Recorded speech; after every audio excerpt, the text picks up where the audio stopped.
Everyone, कैसे हैं आप सभी। तो फाइनली आप लोगों की बीपीएससी की जो बीपीएससी टीआरई 3.0 का जो फॉर्म फिल करने की लास्ट डेट थी वो तो जा चुकी है।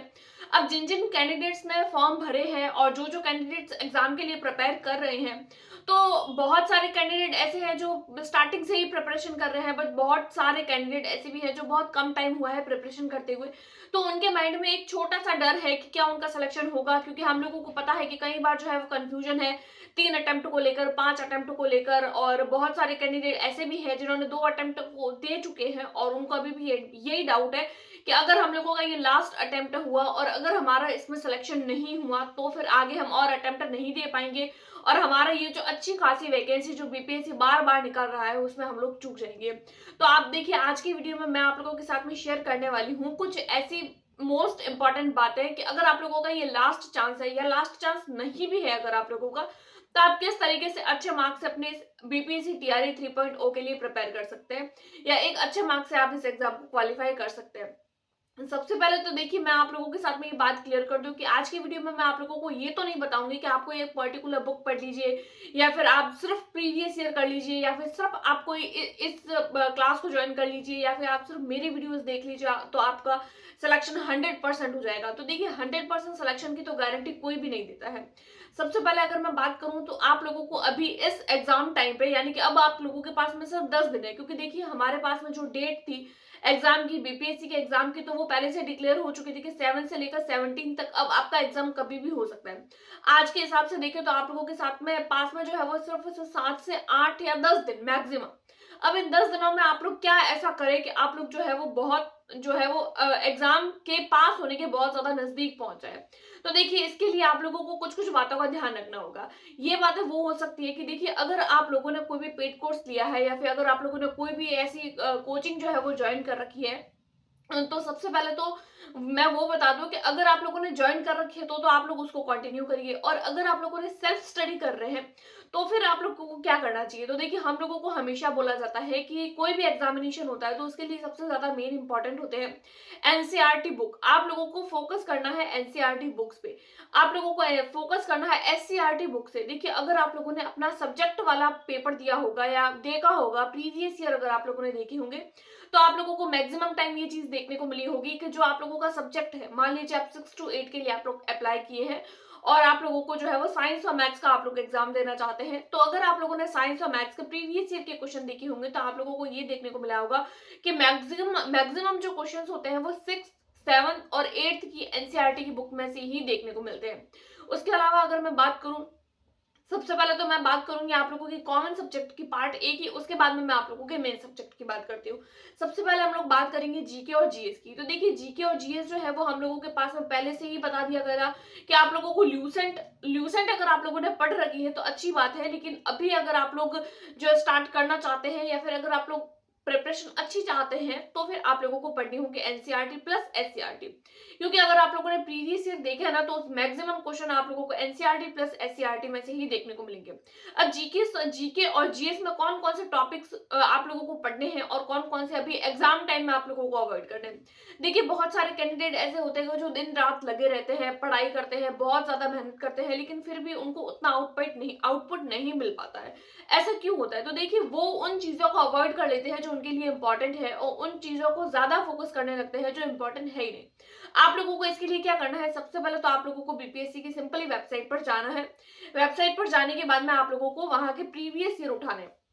आप लोग जब प्रीवियस उठाएंगे और जब आप लोग वहां के जीके और जीएस के क्वेश्चन पेपर देखेंगे तो आप लोगों को समझ आएगा कि कौन से टॉपिक में से कितने क्वेश्चंस पूछे गए हैं। जैसे कि अगर आप लोग साइंस देखें, बहुत सारे कैंडिडेट होते हैं जो यही करते हैं, हिस्ट्री पढ़ते हैं, ज्योग्राफी पढ़ते हैं, मैथ्स पढ़ लेते हैं, सब सब्जेक्ट पढ़ लेते हैं, रीजनिंग पढ़ लेते हैं, लेकिन वो साइंस वाला पोर्शन पढ़ते ही नहीं है, क्योंकि वो ये बोलते हैं कि हमारा मेन सब्जेक्ट तो एसएसटी है तो हम लोगों को साइंस पढ़ने की जरूरत ही नहीं है। लेकिन उन्हें कौन समझाए कि ये आपका साइंस वाला पोर्शन भी जीके और जीएस का पार्ट ही है। साइंस में से भी बहुत सारे क्वेश्चन पूछे जाते हैं, ईवीएस वाले पोर्शन में से भी क्वेश्चंस पूछे जाते हैं जो साइंस वाले पोर्शन से कनेक्टेड रहते हैं। तो साइंस भी उतनी ही इंपॉर्टेंट है। अगर आप लोग मेन सब्जेक्ट में एसएसटी से बिलोंग करते हैं या फिर अगर किसी और सब्जेक्ट से बिलोंग करते हैं, साइंस मैथ से बिलोंग नहीं करते हैं, फिर भी आप लोगों को जीके जीएस में से साइंस पढ़नी ही होगी, तो साइंस को सबसे पहले आप लोगों को अवॉइड नहीं करना है। दूसरी बात, जैसे कि ऑथर्स होते हैं, इंपॉर्टेंट डेट्स होती है, मान लीजिए कोई बुक्स है, बुक्स के राइटर हो गए, उनके ऑथर्स हो गए, इंपॉर्टेंट डेट्स हो गए, इस तरीके की चीजें जो होती है वो आप लोगों से पूछी जा रही है।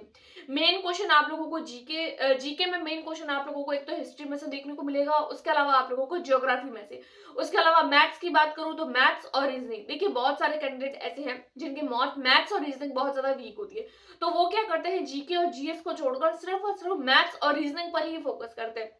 तो देखिए इतने कम टाइम में तो आप लोग मैथ्स और रीजनिंग को अच्छा नहीं कर सकते हैं, लेकिन आप लोग देखिए कि पिछली बार जो है वो कौन से टॉपिक में से क्या क्वेश्चंस पूछे गए थे। जैसे कि नंबर सिस्टम है, तो देखिए नंबर सिस्टम में से कितने क्वेश्चंस पूछे गए हैं, तो उन्हीं प्रीवियस ईयर क्वेश्चंस को आप लोग उठाइए और उन्हीं के आसपास के क्वेश्चन से उनकी प्रैक्टिस करिए। मान लीजिए रीजनिंग का कोई टॉपिक है, टाइम वाला मान लीजिए कोई टॉपिक है, कैलेंडर का कोई टॉपिक है, मान लीजिए इसमें से हर बार क्वेश्चन पूछे जा रहे हैं, 2 क्वेश्चन 3 क्वेश्चन, तो आप उसी क्वेश्चन को उठाइए और उसी क्वेश्चन के आसपास वाले जो क्वेश्चन है ना उन्हीं को सॉल्व करिए, क्योंकि 7-8 दिन के अंदर तो आप अपने मैथ्स और रीजनिंग नहीं अच्छा कर सकते हैं, ये बात तो आप लोगों को समझ आती होगी।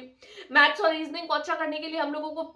कम से कम 2 से 3 महीने अगर हम लोग अच्छे से प्रिपेयर करते हैं इतने कम टाइम में, तो आप लोग यही करिए, प्रीवियस ईयर उठाइए, प्रीवियस ईयर में से देखिए क्या क्वेश्चन पूछा जा रहा है, उस क्वेश्चन के आसपास के जो क्वेश्चंस होते हैं ना उनको करने की कोशिश करिए। तो इस तरीके से मान लीजिए अगर 30 नंबर की भी मैथ्स और रीजनिंग आ रही है या 40 नंबर की भी मैथ्स और रीजनिंग आ रही है जीके और जीएस में, तो उसमें से आप लोग कम से कम 15 या 20 नंबर तो लाएंगे। वरना फिर क्या होगा कि आप लोग अगर सिर्फ उस पर फोकस करेंगे तो आप जीके जीएस वाला जो मेन हिस्ट्री है, ज्योग्राफी है, या मेन जो सब्जेक्ट्स में से क्वेश्चंस पूछे जा रहे हैं आप उनको अवॉइड करेंगे, सिर्फ मैथ्स रीजनिंग पर फोकस करेंगे। मैथ्स रीजनिंग भी अच्छी नहीं होगी और आप लोगों का जो सब्जेक्ट है जैसे हिस्ट्री हो गया है या फिर ऐसे कोई इंपॉर्टेंट टॉपिक है या कोई इंपॉर्टेंट सब्जेक्ट है वो आप लोगों के रह जाएगा। तो हमें ऐसा नहीं करना है। प्रीवियस ईयर को जब आप उठाएंगे और प्रीवियस ईयर को जब आप लोग एनालाइज करेंगे तो आप लोगों को ये दिखेगा कि जो हम लोगों को अभी एंड टाइम पे वही टॉपिक करना है जो ज्यादातर आप लोगों के प्रीवियस ईयर में पूछे जाते हैं। जैसे कि आप लोगों को हिस्ट्री में से पूछे जा रहे हैं तो आप हिस्ट्री पर फोकस करिए, ज्योग्राफी में से क्वेश्चन आ रहे हैं तो ज्योग्राफी पर फोकस करिए, मैथ्स और रीजनिंग में से क्वेश्चन आ रहे हैं तो उस पर फोकस करना है, साइंस में क्वेश्चन पूछे जा रहे हैं तो उस पर फोकस करना है। ऐसे सब्जेक्ट पे नहीं, जैसे कि इकोनॉमिक्स हो गया तो इकोनॉमिक्स में से आप लोगों को सिर्फ एक क्वेश्चन देखने को मिलेगा। और कई बार क्या होता है कि हम लोग सिर्फ वही सब्जेक्ट पढ़ते हैं जो हम लोगों को नहीं आता है। जैसे मान लीजिए किसी को इकोनॉमिक नहीं आता है तो कैंडिडेट क्या करते हैं, इकोनॉमिक ही बार बार पढ़ते हैं। अरे भाई इकोनॉमिक पढ़ने की जरूरत ही नहीं, क्योंकि सिर्फ एक क्वेश्चन आ रहा है, तो एक क्वेश्चन के लिए हम लोगों को अभी के टाइम में इतना सारा पढ़ने की जरूरत नहीं है। हम लोगों को पढ़ना क्या है, प्रीवियस ईयर उठाना है। प्रीवियस ईयर में से आप लोग देखिए क्या मोस्ट इंपॉर्टेंट टॉपिक है, उस टॉपिक को आप लोग ज्यादा से ज्यादा रिवाइज करिए। देखिए अभी के टाइम पे अभी 7-8 दिन में या 10 दिन में आप लोग जो है वो सिर्फ और सिर्फ रिवीजन कर सकते हैं। रिवीजन के अलावा आप लोग कुछ भी नहीं कर सकते। मान लीजिए अगर आप लोगों ने कोई पेड कोर्स ले रखा है,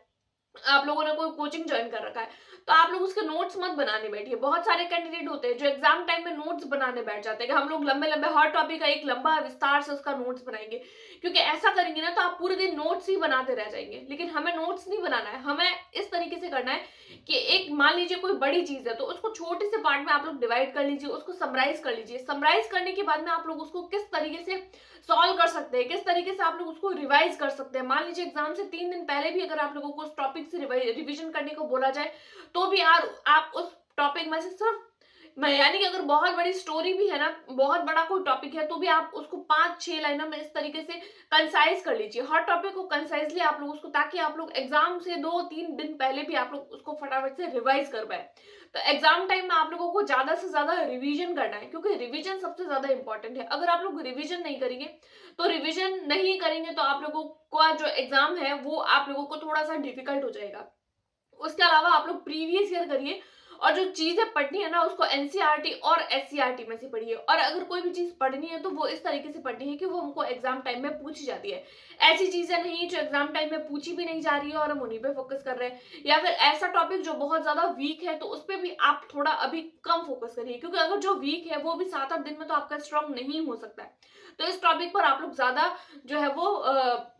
एफर्ट मत डालिए, उस पर अपना टाइम खराब मत करिए। ज्यादा से ज्यादा प्रीवियस ईयर क्वेश्चंस करिए और प्रीवियस ईयर के क्वेश्चन के आसपास आप लोग जो है वो उसके आसपास के क्वेश्चन सॉल्व करने की कोशिश करिए। और प्रीवियस ईयर में भी मोस्टली आप वो करिए जो मैक्सिमम क्वेश्चंस पूछे जा रहे हैं, टीआरई 1, टीआरई 2 और इससे पहले भी अगर कोई एग्जाम हुआ है तो वो एग्जाम आप लोग उस एग्जाम के पैटर्न के हिसाब से आप लोग पढ़िए, उसी की प्रैक्टिस करिए। क्वेश्चन प्रैक्टिस मैं भी अपने चैनल पर कोशिश कर रही हूँ आप लोगों को प्रीवियस ईयर करवाने की। जीके और जीएस की 7-8 वीडियोस मैंने भी शेयर करी है। अगर आप लोग यहाँ से देखना चाह रहे हो तो यहाँ से भी आप लोग देख सकते हैं, या फिर अगर कोई और चैनल से देखना चाहते हैं तो वहां से भी। क्योंकि आप लोगों को सिर्फ टारगेट होना चाहिए कि अभी कम टाइम में प्रीवियस ईयर करना। क्योंकि देखिए प्रीवियस ईयर करेंगे ना तो एक तो आप लोग उसको एज अ टेस्ट ले सकते हैं, आप लोगों का एनालाइज भी हो जाएगा कि आप लोगों की प्रिपरेशन किस तरीके से हुई है। उसके अलावा आप लोगों को एक जो है वो कॉन्फिडेंस भी बिल्डअप होगा कि हाँ आप लोग जितने क्वेश्चंस कर रहे हैं कितने आप सॉल्व कर पा रहे हैं। उसके अलावा आप लोगों का एक टाइम मैनेजमेंट वाली जो चीज है ना वो भी आप लोगों को समझ आएगी कि कितने टाइम में आप लोग कितने क्वेश्चन सॉल्व कर पा रहे हैं। तो एक टाइम मैनेजमेंट, अच्छा खासा टाइम मैनेजमेंट भी आप लोग कर पाएंगे। तो टाइम मैनेजमेंट भी जरूरी है, एनसीईआरटी भी जरूरी है, एससीईआरटी भी जरूरी है, और एक समराइज नोट्स किए हुए होंगे ना, बहुत ही आप लोग जो है वो छोटे से बना दीजिए। कोई भी बड़ी स्टोरी है उसको आप लोग छोटा कर लीजिए, कोई भी डेट है तो उसको इस तरीके से लिखिए कि वो आप लोग जो है आप लोग उसको आसानी से याद रख सके।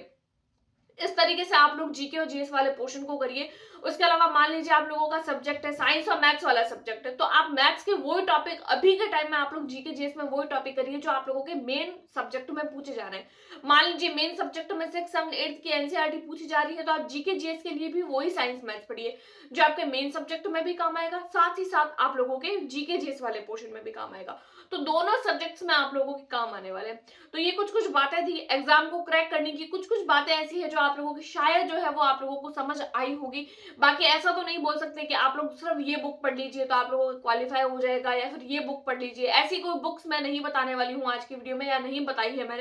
मैंने सिंपली आप लोगों को से यही बोला है कि प्रीवियस ईयर करिए, रिविजन करिए, प्लस आप लोगों को एनसीईआरटी, ये 3 चीजें अगर आप लोग ध्यान रखते हैं ना अभी के टाइम पर, तो आप लोग जो है वो आसानी से ही इस एग्जाम को क्वालिफाई कर पाएंगे। इसके अलावा अगर आप लोगों का कोई और कमेंट है तो वो भी आप लोग मुझे कमेंट कर सकते हैं, या फिर कोई और बात जो आप लोगों को कंफ्यूजन है तो मुझे कमेंट करके जरूर बताइए। आई होप आप लोगों की ये छोटी सी बात समझ आई होगी। अगर आप लोगों को वीडियो पसंद आई है तो please like, subscribe and share. Thanks for watching.